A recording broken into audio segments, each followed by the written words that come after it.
Hey guys, welcome back to our channel. Today I'll show you how to use Amazon employee discounts step by step.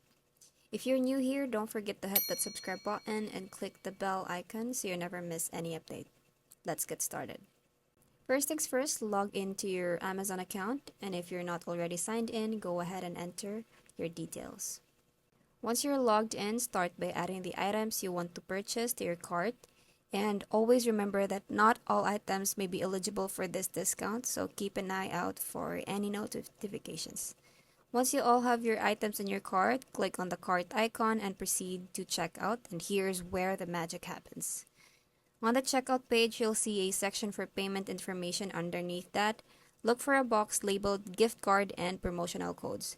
This is where you enter your employee discount if it hasn't been automatically applied. If you're wondering where you can get the code, just search on Google this a2z.amazon.work, and once you're here, logged into your account, and once you're logged in, go to your profile at the top beside the notifications, click on that, and there you go. You can see your code right there. And that's it.